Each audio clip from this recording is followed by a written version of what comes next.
You all know I don't like to complain because you know I like to be a law-abiding citizen and I like to abide by people's laws and regulations. But to the Tobago Port Police, why are they so aggressive? Let's imagine the port police that greeted me in front when I turn off of the Scarborough Main Road there to come into the port. You curse me with the FI going, wait, what? Sir, I am just trying to avoid blocking traffic. So I turned into the thing. Oh, go back. Go behind that car there. You confirm? Like, nigga, why would I be here if I'm not confirmed? Make it make sense. So, all is to say that the Tobago Port Police have no blasted customer service in the mouth or even respect for the people in the mouth. So, Port Authority, you need to do something about that because I can't be constantly coming to Tobago Port and getting abused so much. Have a great day, guys. You know what I'm saying now? I passed a roadblock just now and here officer talking to a man like he's a dog. So here what I say. Anytime a police officer stop me, any one of you all stop me, come to me with respect. Show me some respect. Because the energy you come by me with is the same energy you getting it back. And however it happen, how it hang, it swing after that. However it hang, it swing after that. Come with respect. In some early breaking news this morning, police deny reports of missing $1.3 million in cannabis from the Shogunas police station. Senior officers of the Central Division have dismissed reports that 187 kilograms of cannabis valued at about $1.3 million went missing from the Shogunas police station. Allegations claim the drugs were removed from the property room and sent to the forensic science center, with empty boxes later returned, and that several officers were under investigation. However, police say the claims are false. Senior Superintendent Bagwendine described the reports as mischief, stating that all exhibits were accounted for after an internal check. The issue comes amid increased scrutiny of how police exhibits are handled, following earlier cases of alleged evidence tampering within the service. Authorities maintain that no cannabis went missing and the matter is now closed. Well, we keep paying attention to this one and bring you updates as soon as we have them, so stay tuned. Why officers don't want to wear a body cam? What are they hiding? And that, my friend, is the true definition of a rhetorical question wrapped in sarcasm. Because everyone knows the reason that police officers do not want to wear body cams. Everyone knows why there is not a political will, regardless of who comes and who goes in the government, regardless of who comes or who goes as the COP. Police officers will fight until the end of time not to wear body cams because of the culture within the police service. There is no other reason. They are operating as a law upon themselves, answerable only to themselves, no one else. Alright people, so blessed morning. So let me discuss Johan Noble. While it is a lot, I see a lot of supporters, or a lot of people basically sided with what he did. At the same time, in Trinidad and Tobago, it's against the law to basically speak ill or blaspheme about somebody else's religion. So it's not that he can lock up for freedom of opinion, but for freedom of speech. He was arrested for basically more speaking ill or basically using unprofound words towards someone's religious belief. You understand? And at the same time too, this with Trinidadians need to get clean about it. I don't know if it is basically if someone, if it was raised up or dragged up now, but they put it that way. Don't shoot the messenger, but I just saying. You know how it is the old time people used to say it a time and place for everything. Yeah, time and place for everything. You know your granny Like we're missing in a granny. Granny used to pinch you. For you to, you know, act a particular way or speak a particular way. Now, having your opinion is okay, you know? But at the same time too, while it is you having your opinion, you could have your opinion in a very professional and diplomatic manner.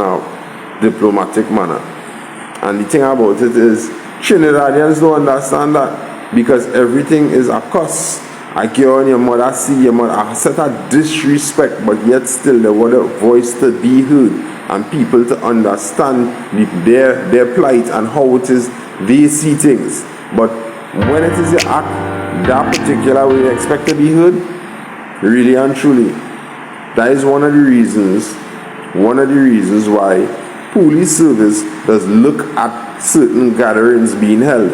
Because when it is you had younger youths who like to express freedom of speech coming up and they go a rally or a gathering, they are the ones most likely to basically be influenced and misled and cause damage to people, property. You understand? So that is why in most cases, basically the police would look at the kind of gathering when it comes to protests. But people, the whole point about it, Trinidadians really ignorant. And I was amazed to see the amount of people giving to support Mr. Harry, saying that, yeah, they're arrested for freedom of speech. How we could get arrested for freedom of speech? Or they hear the kind of profound languages man use on social media. Social media, at the end of the day, I can understand you in your feelings, but people need to control their emotion. Social media is a global thing. It's for little children. People abroad basically seeing this. So, you know, as the old people say now, you must always kind of, you know, be careful how it is you project yourself in the public eye now, you know? That's my 2 cents. I think we have to address some situations right now. There's something that they call, there's a difference between chalk and cheese. I grew up hearing that statement frequently. You know what's interesting though? Is that we have to add on something else onto that phrase that we all grew up with. And that word is fleas. You know why I'm saying that? I am on this planet 46 years now. I'm going to be 47 in a little while.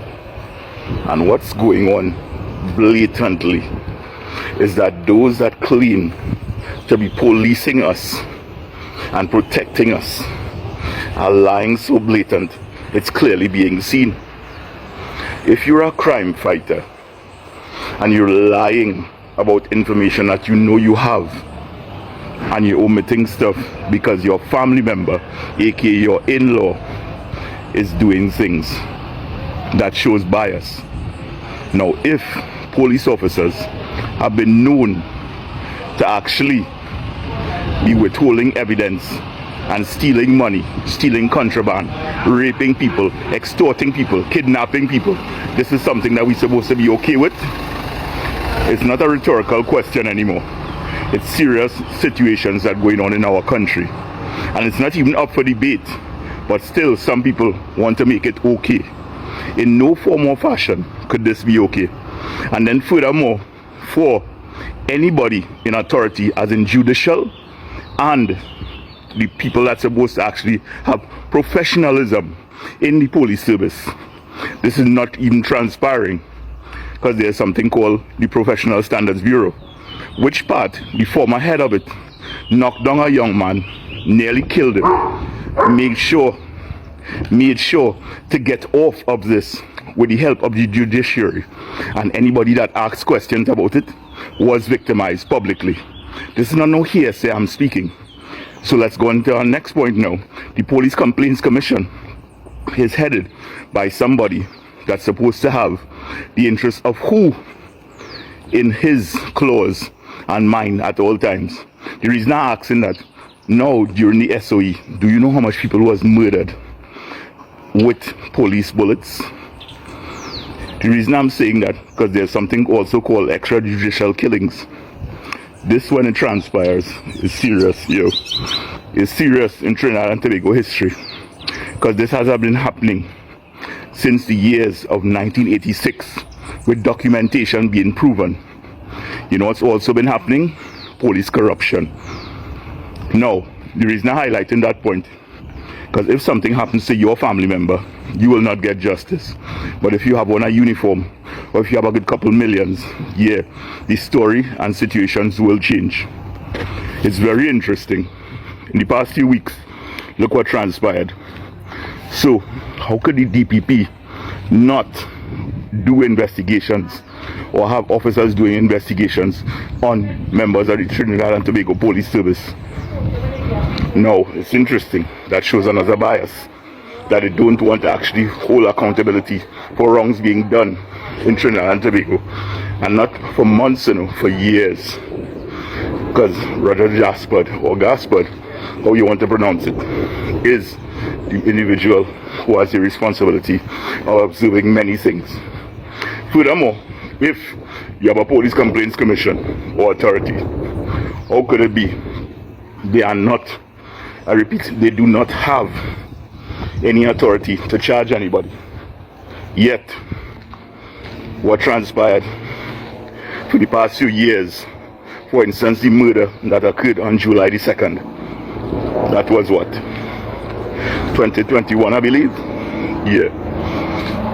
This is ridiculous what is transpiring in our nation. It has nothing called democracy.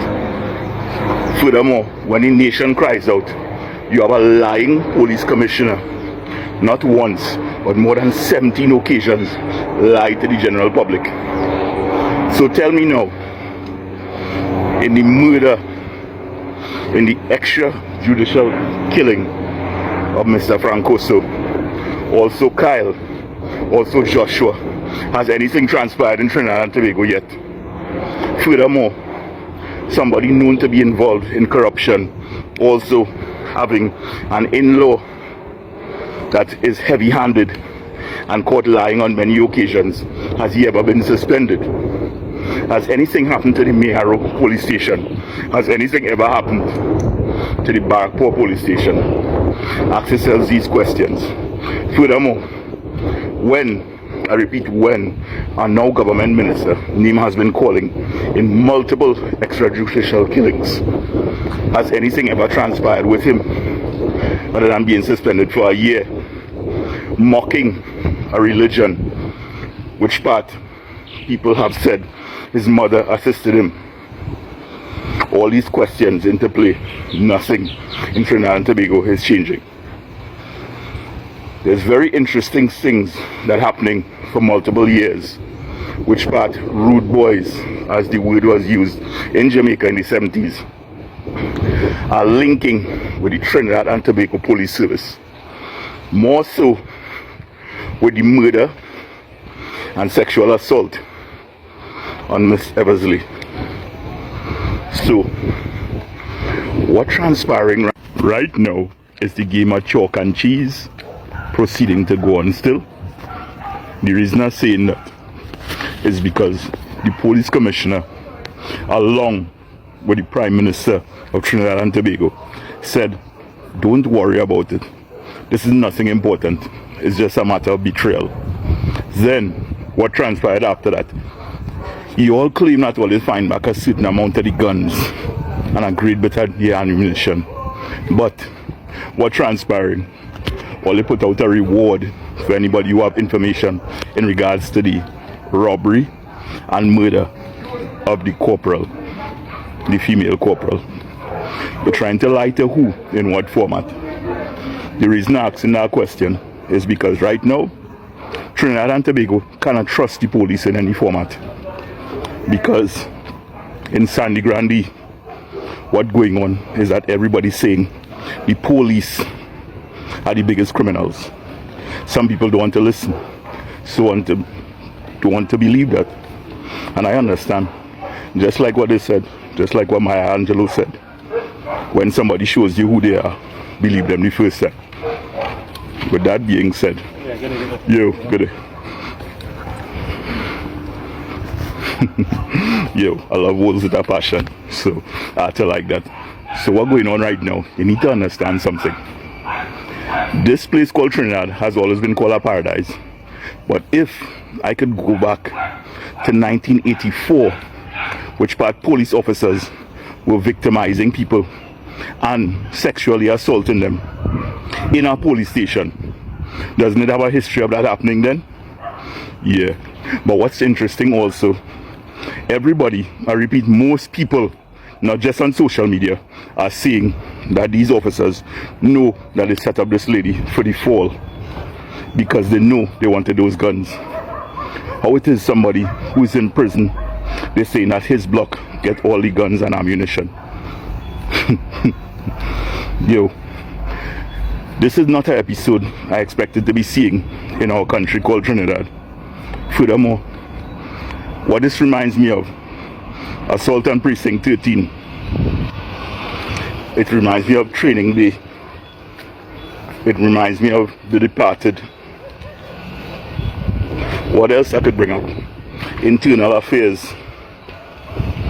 You know how much movies you could liken what's going on in Trinidad and Tobago right now to what's going on? We all feel good about that. You know, it's equally as shocking that people capitalizing off of situations like that occurring. There are these individuals that call themselves investigative journalists.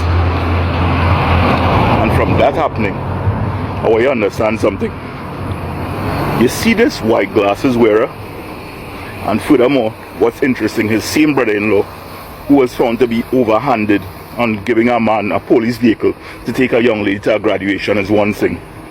Then, when he was protecting officers from the Central Division who was involved in Sachel's kidnapping and murder, you are the same one who was trying to polish and make them look good.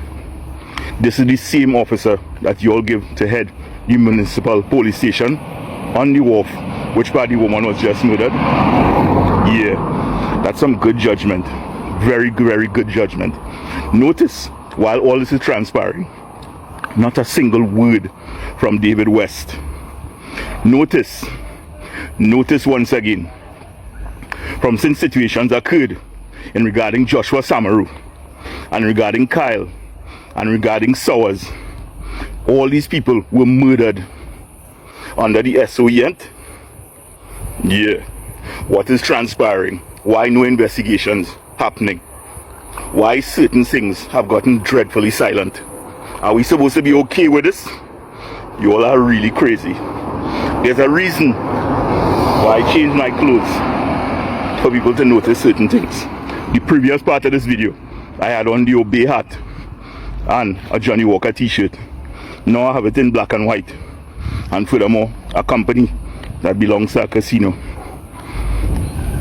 The reason I'm saying this, they want you to obey at all times. They want you to walk away from the truth. They're seeing these things in black and white, and yet still they're only playing us for games. Who the fuck you really think we are? Trust me, it have no stiff-necked fools out there. And you know what's very insulting? A police commissioner could make it his business to call me names, but you're solving crime. Furthermore, in the Sandy Grande division, why is the investigation in regards to that young man who lost his life with somebody else, that all they claimed was having those individuals going to rob somebody, and you all found out information in advance, eh? Like what you all saying? Freaking ridiculous. Ridiculous. So in other words, a preemptive extrajudicial killing strike? That way you're trying to tell me? What happening when you change your story 3 times in regards to one murder? Is it the same like this same white glasses wearer who implicated an officer on Monday morning, implicated another officer who's not involved in the murder, then used one of his minions to clean it up because you were so ashamed that he redacted the officer's picture, and then the minion that he sent to make sure and clean up his mess call another reporter's name? That is the level of journalism and correctiveness we have in Trinidad and Tobago right now. And you all want to look forward to seeing these people saying things? Nah. And how is it not a coincidence that he is the right hand of the Prime Minister in all reporting, while Karen Alexis, myself, Lester Adolphus, and multiple other people have said this man put them in place on multiple occasions. You know what's so interesting about that? All he does is remain quiet. I'll never remember a time in history when he was doing anything not for personal gain.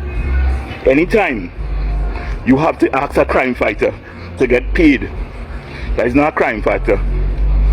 That is not a crime fighter in any format. And the thing about it, for officers to have blocks, as in drug blocks, and then become ministers, that says something. Why is it so many things have happened under the supervision of police in Trinidad and Tobago history? Why is it okay for everything to transpire, for a normal civilian to lose their life, but if an officer is killed, to get to the bottom of it? Or when the corruption is actually transpiring, why paint a picture to make yourselves look good and then sideline the officer to make him get far away from the situation so his name wouldn't be calling in it? You know why I could say that? Remember when a drunk officer bounced down 3 people died on the spot. One man was in a coma for how many years? They shipped him to Miami so quick, he pretended to be dead. You all think people forget things? I don't suffer from 9-day disease. I remember everything. It transpires that we Trinidadians, not myself included, but we Trinidadians need to stand up. And nobody wants to do this. You know what? Equally as disturbing, you see the individuals who create shock value content. Yes, the ones that make you laugh. They remain dreadfully silent because they don't want to hurt the brand. So your nation is hurting. People are flat broke. People are getting murdered. Corruption is happening. And you want to still remain silent? Yeah, it goes to show you something. Look at the light. Doesn't it look like the sun? Yeah, it really does look like the sun. Furthermore, anytime you're going to licensing office and you just get a certified copy, yeah, let's say highlight 2 of the individuals who are talking about pathological fucking liars.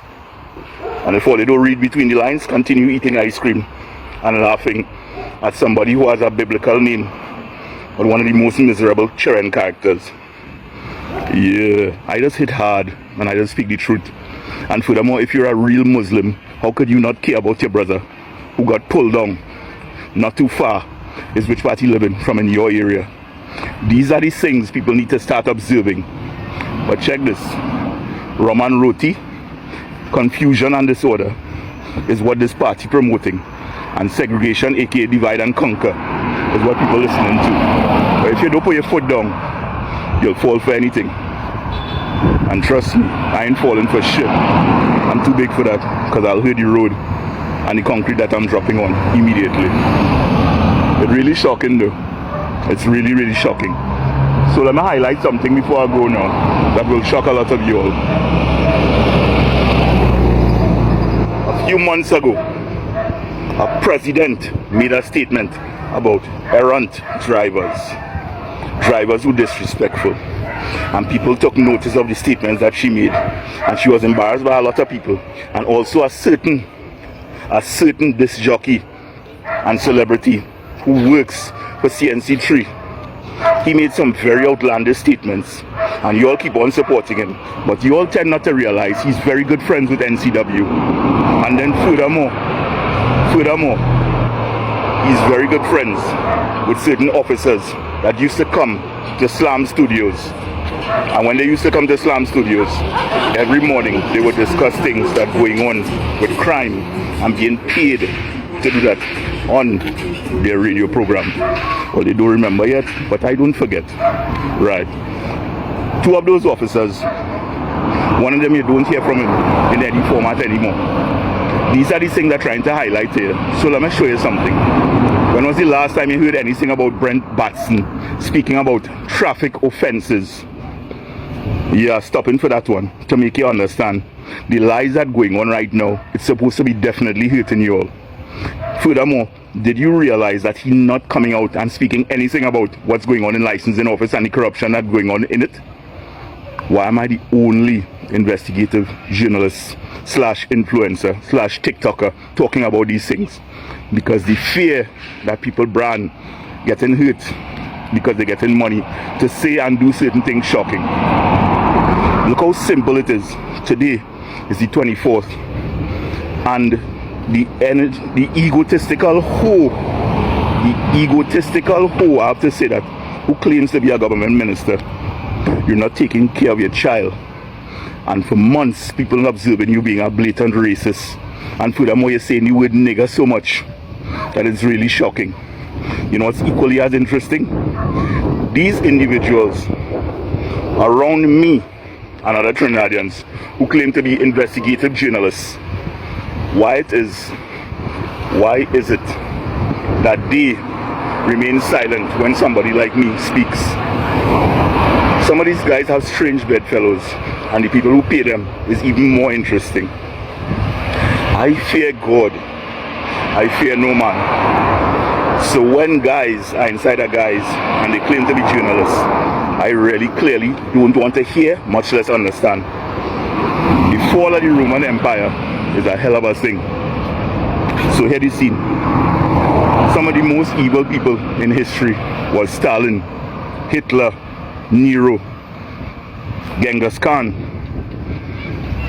So think about the statements, well, what I just made, or the individuals I just highlighted. So in that case, think about Judas. Think about egotistical kings like Nebuchadnezzar. Think about Daniel being a messenger to interpret the dream what he had. All these things are important, you know. As they usually say, everything in the dark will come to the light. And somebody who's a sodomite could never be living in the light. I don't ask some money for what I do. I'm a fucking patriot, and I always speak the freaking truth. So when somebody loses their car and you ask $6,000 of them, and then furthermore, a police officer, a senior officer's son gets murdered and his body dumped in Maloney.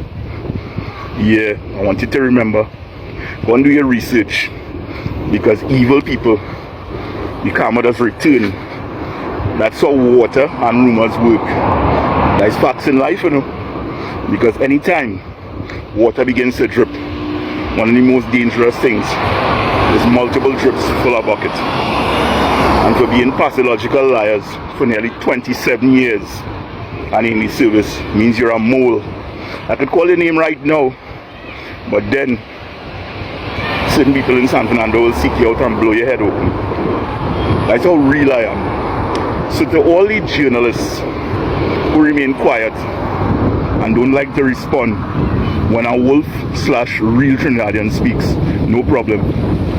You all keeping quiet and being nonchalant when you're being sodomized in all kinds of forms and fashion. Think about it well. I don't live my life in fear, and the reason I don't play games in life is because I know what we used to be and how well Trinidad copes with doing certain things and making our country uplifted. Understand the statement I'm making, because hospitality is what a lot of Trinidadians known for all over the world. And if we don't get back to how we was, we're in big trouble. As usual, Trinidad and Tobago, I love you guys. See you on the flip side. Deuces. I don't know what's going on with Mr. Roger Alexander, but Trinidad is not a police state. It's a unitary parliamentary republic. Just in case you didn't know, because like you're in a position and you don't know, just letting you know. I'm not walking around here with my ID card on me 24/7, and this whole island is a high crime island. I'm not doing that. Very, very sorry. And furthermore, all they want to enforce these laws as police, you all have to pass it through the parliament. Like, you all even know how the law works? You not, dog, whatever. Sometime later, why the police service cannot get anything? They have a debt of $500 million.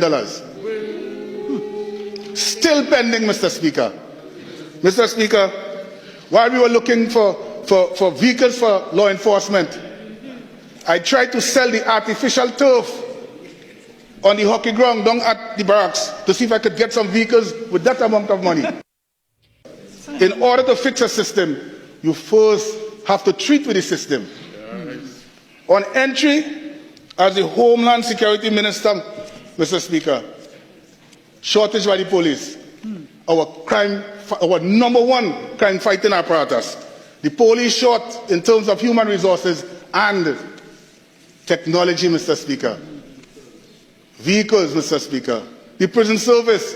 All these things now I have to come and fix. Giving additional human resource to the police service. One and all. To Dr. Simon Alexis and Miss Nicole Robinson of the Trinidad and Tobago Police Academy. This message is for you all.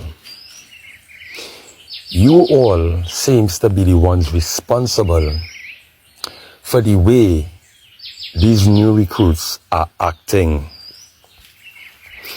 You all, you both, seems to be responsible, including Mr. Guavero and also Mr. Alexander, which is the Minister of Security. You all seems to be the reason why we having all these unjustified police killings and the way in which these officers may get along with the public of Trinidad and Tobago. Why is it in the police academy the recruits are being ill-treated, such as being victimized, being verbally abused, being cursed out while training? Is this part of the training? Why when a recruit in the police academy make a complaint of certain things that is needed as part of the training process, they cannot get it, but yet they are victimized? Why doesn't the voice of the young training recruits in the police academy cannot be heard? Why that these officers who are presently in high positions, such as Mr. Guavero and Alexander, do not bring such matters to the forefront so that these issues could be dealt with in a orderly manner? Why? Why is the police academy are not maintained and keep sanitized? Why trainees or young training officers have to be begging for things like toilet paper, which is a basic necessity towards their training? Why? Why is it, rather than have these recruits train for the full 6 to 7 months prior, they now have to do 3? Why is that? Who's speaking about that? In other words, let me take part of this to apologize to all the officers, the good ones, that is, the level-headed ones, who still make the good overcome the evil within their own self. Let me apologize to all you, because plenty people do not know or wouldn't understand the level of distress, stress, frustration, injustice, and ill treatment that many of you would have faced prior to your training. Many don't understand that, and many would never understand such. Yeah? So I just wanted to apologize on behalf of Trinidad and Tobago due to that level of dictatorship that all you would have went through. Hence the reason why when you all come out here in the streets, all you really just don't know how to deal with the public, because it's the way in which you all was trained, which is the wrong way. Which is the wrong way. So, to Mr. Alexis and Mrs. Robinson, who is the Dean of the Police Academy, listen and hear this protocol properly. For you two are also public servants. Hear me out. Y'all need to change up the way in which y'all train the new trainees or recruits into your academy. If you all want the police to get along with the public, they must be trained with some form of respect, love, and honor. They could only portray what was inculcated into them. Mrs. Robinson. They could only replay what was taught to them. Mr. or Dr. Alexis. You'll need to do something about that. It was also said to me, after these inquiries of my investigation, that murder that took place with Mr. Joshua Samaru and also his paralyzed girlfriend was done by some new recruits. Recruits who would have just passed out of training after the 3 months. Why again must you all stop the 6 months to 7 months training and cut it off in 3? Is it because now you all creating more criminals rather than public servants or people to help protect and serve the public? Or is it that the reason why you all have to put it so is because of the amount of rodents and rats and roaches that is infesting the police academy? Because it seems like plenty of y'all don't see that as an issue. So then how you could get them to treat with the citizens or the public in such a way if they was trained in such a way? Please follow all these protocols. Talk on the ground. There's a lot of talk on the ground. And we will more and more as time goes by start to highlight these things more, because these things needs to be met and dealt with. I hope you get the message, and I hope the voices and the needs of the new recruits been heard so that they too could get some justice in the field that they are in. Because I think they too are supposed to be under this very same OSHA Act, rather than comply before complain. These is training recruits. Try to provide a proper foundation so that they could be trained in the rightful way. And you all have a good one. And then we all will have a good one. I wasn't walking and I walking now. The fucking girl that she walk with the mother country and that thing.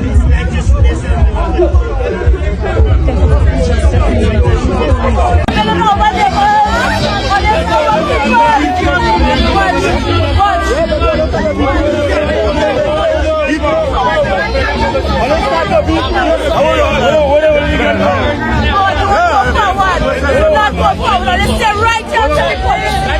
No go nowhere. Shame.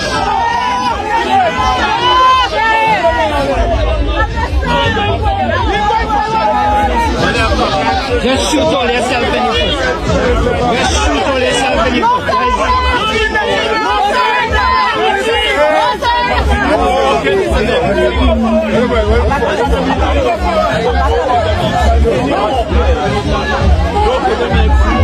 Lock you up again. Wickedness! They lock you up again! Wicked. For what?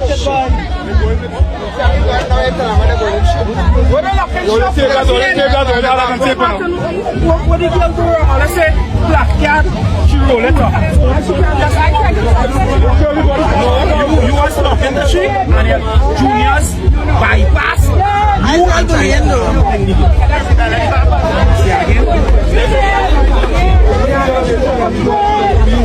let the van come up. The van block the road. Let the van come up.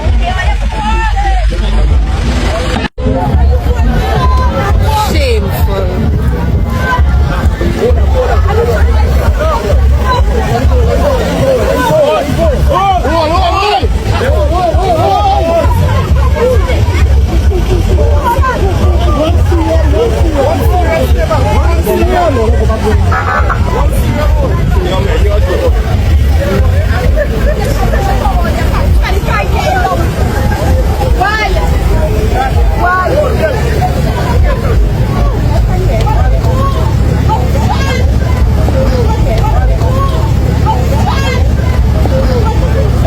Fragile egos.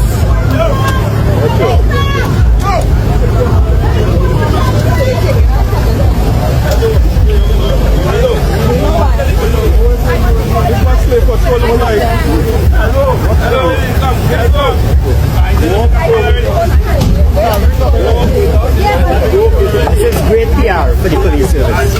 Great PR. It's a bunch of black men doing Oh, they're shameful. Black men. Oh, they're shameful.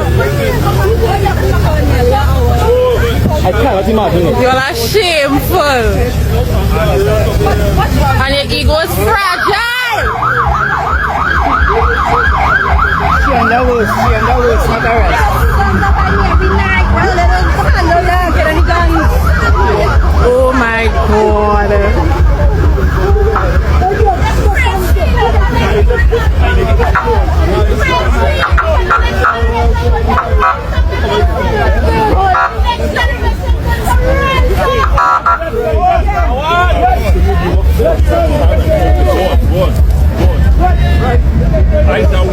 This is ridiculous.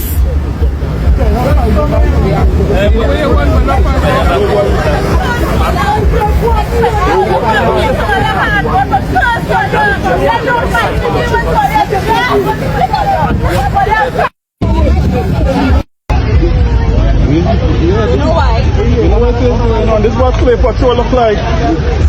Watch them.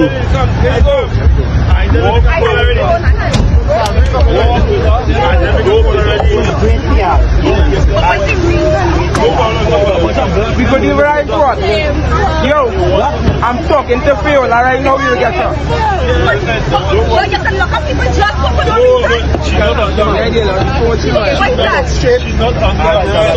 She has been. That is exactly what it is. Hello again, the beautiful people of Trinidad and Tobago.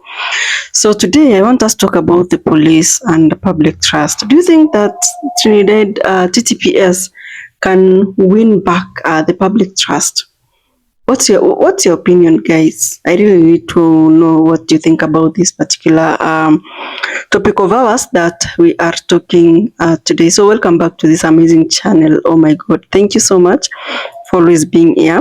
I truly appreciate the fact that you support this particular channel, or you support us in short.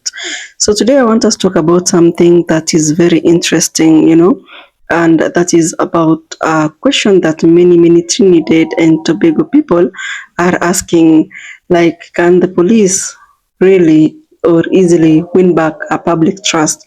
It's funny, I know, but again, it's very important because you see, this is not about crime. We're not talking about it.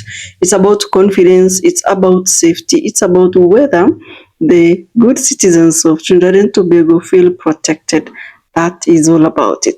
So, if you think about the entire Twin Island, that is Trinidad and Tobago, I know people have different opinions because we are all different.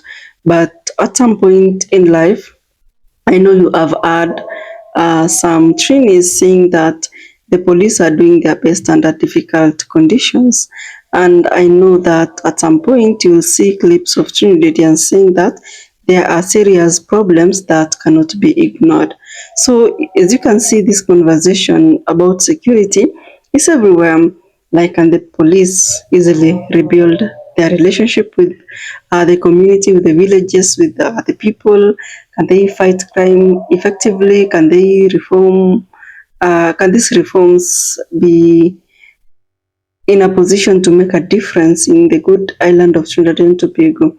So we'll look at both sides of the story, and that is the positive and the criticism side.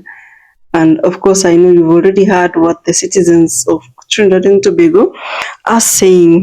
That will be our main topic. So, as you all know, crime remains to be one of the biggest issue and concern in Trinidad and Tobago, because many families, they want to feel safe.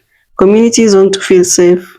Villages want to feel safe. The city wants to feel safe. So people want to walk through their community, their streets, without any fear at all. They want to run their businesses, operate their businesses without worrying.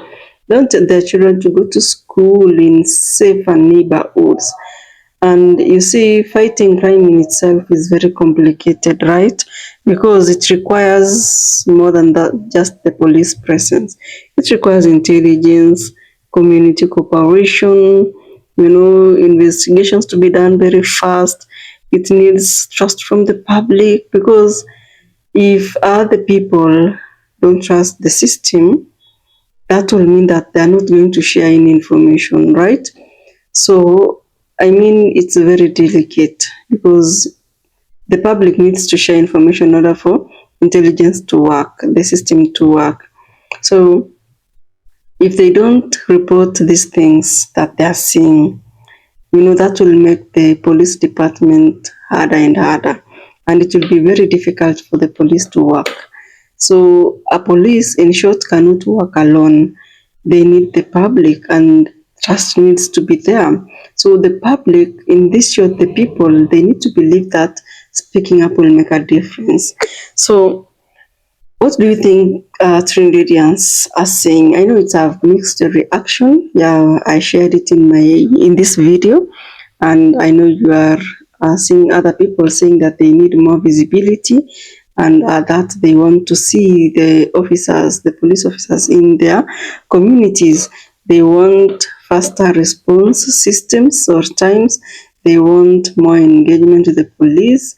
And of course, there are questions that are being asked, like, can we trust the system in this case? And if we trust the system and report our complaints, are they going to be addressed immediately? These are questions that do matter a lot, because when there is public confidence, that particular issue is going to be dealt with like really, really easily. But then if public confidence is not there, then it's going to be very difficult to build it, because it's not something that you can build in an overnight. So trust is earned through actions, not words in this case, I will say so. Anyway, police reforms has always been discussed in Trinidad and Tobago, and that is for so many years. The goal being one, that is to improve service that they are offering to the people. Another one is to increase accountability and build a stronger relationship with the people of Trinidad and Tobago. So there has been reforms in the past, And these reforms have always focused on improving the operations of the police. It has always focused on training them, on management and public confidence.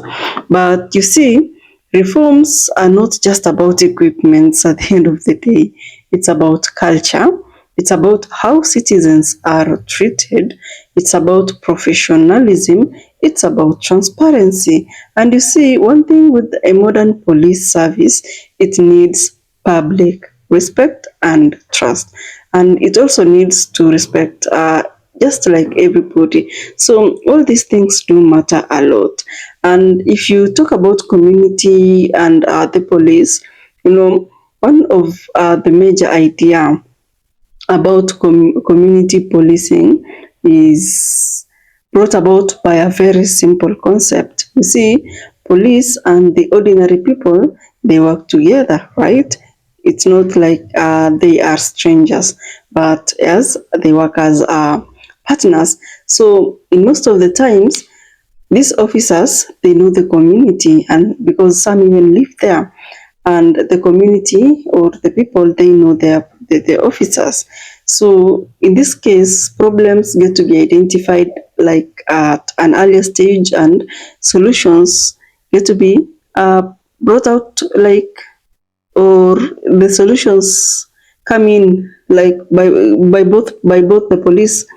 Okay, I don't know how to explain this part, but you see, when it comes to the solution, it's brought in by both the uh, public and also the police. So community policing efforts in Trinidad and Tobago, it has always aimed at improving the relationship with the people, preventing crime and increasing public trust.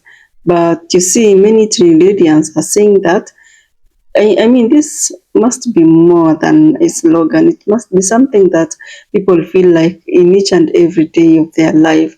You see, a police officer, in most cases, you see them talking to the residents, they listen to their concerns, and then they present these concerns before this crisis happens, right? And you see, when that happens, it will improve the trust between the police and the community.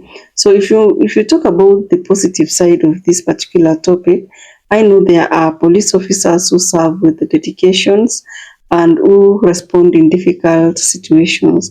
There are also police officers who put themselves on the line, and many people always recognize that. You see, a police officer is, of course, just like you. The only difference is the badge and the title. So not every police officer is the same. Same to the ordinary people, not everyone is same. Some are trying to make a difference, and those efforts are not ignored at all by the people of Trinidad and Tobago. You see, at the end of the day, public trust also means recognizing good work. So in this case, if you talk about something, there are always those that are not in support of it and they criticize everything. So if you put yourself in the shoe of somebody that are criticizing this particular trust between the trust between the police and the public, most of them would want answers, accountability, and investigations to at least be in progress, not something that is stagnant. And they want confidence that the people can actually believe in. They want that confidence. So they believe that, you see, if you put yourself into a shoe of a criticizer, they believe that a strong police service should be able to handle criticism. Because, you see, these feedbacks can always lead to improvement and, progress. And because, you see, one thing with criticism, its main goal is not to attack, but to improve. You see, when somebody tells you that this looks like this and this and that, you'll find yourself like really trying to figure out how to sort out that particular comment. So if we talk about Trinidad and the public trust, I can tell you that all of that will depend on so many factors. Action, not promises, by the way. It will depend on the police fighting crime, and also focusing so much on the relationship. It depends on so many things. It also depends on police and the people working together, because you see, safety at the end of the day is not only a police issue, it's a national issue. Now, I want to see you in the comments down below. What do you think about our topic today? Do you believe that trust can be repealed? And what changes do you want to see? Kindly comment down below. Let us know what you think about the topic of today, that is now the trust between the police and the good people of Trinidad and Tobago. So guys, I'll see you in the next video. I love you to the moon and bye.